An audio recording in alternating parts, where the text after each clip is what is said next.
Орой минь. За би Facebook болон Instagram хуудсан дээрээ мөн YouTube сувгадаа гоо сайхны мэс засал болон нүүрэнд хийгддэг гоо сайхны тарилгуудын талаар зөвлөгөө болон мэдээлэл бичлэгүүдийг ер нь бол оруулдаг. Бичгэн зөвлөгөө дөрвөөрөө та бүхэнд хамарт хийгддэг мэс заслууд болон хамарт хийгддэг тарилгын талаар бүгэн зөвлөгөө өгье.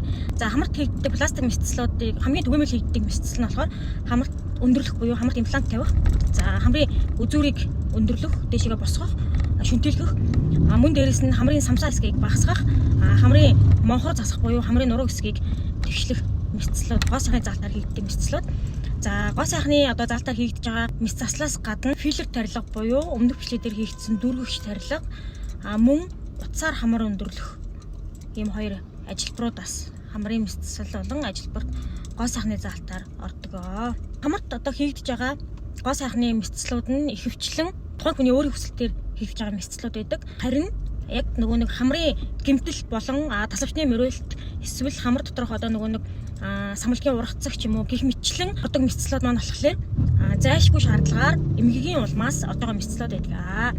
Тэгэхээр сүүлийн үед ерөнхийдөө чихмар хоолой мэс засалтай хавсраад хамрын гадна талын хэлбэрийг засах пластик мэс заслуудыг төлхөө хүмүүс хийлэгдэг болсон. Яагаад гэхээр унтуулгатай хаалганд нэг удаа орж байгаагийнх ингээ бүх юмаа зэрэг хийлгээд гарах ерөөхдөө сонирхолтой байдаг болсон.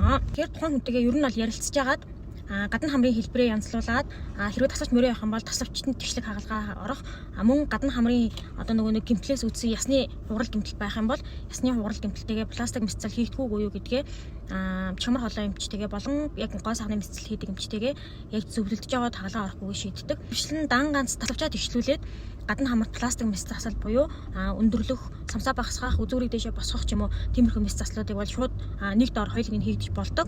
Гадна хамрын ясны нөгөө нэг хугарал засах буюу остеотоми хийгдэх мэс заслыг пластик мэс засалтай хослуулж хийх үгүй юу гэдгийг хамар хоолой эмчтэйгээ болон пластикийн эмчтэй ярилцж байгаад хэлэхгүй бол их тохиолдолд ясны хагалгаа хийчээд үргэлжлүүлээд гадна хамрын имплант ч юм уу үзүүр босгох ч юм уу хаалгануудыг хийхээр хаваа хавдар их үүсдэгтэй холбоотой нөгөө пластик мэс заслын маань үр дүн бас жоохон тааруу гарах магадлал ер нь бол байдаг. Мөн хамар өндөрлөх мэс засал буюу гадны битээр хамар өндөрлж байгаа тохиолдолд хамгийн түгээмэл гардаг хүндрэл нь имплант харшлах, имплант далих, имплант өрөвсөх гэх мэтлэн хүндрэлүүд хамгийн их гардаг.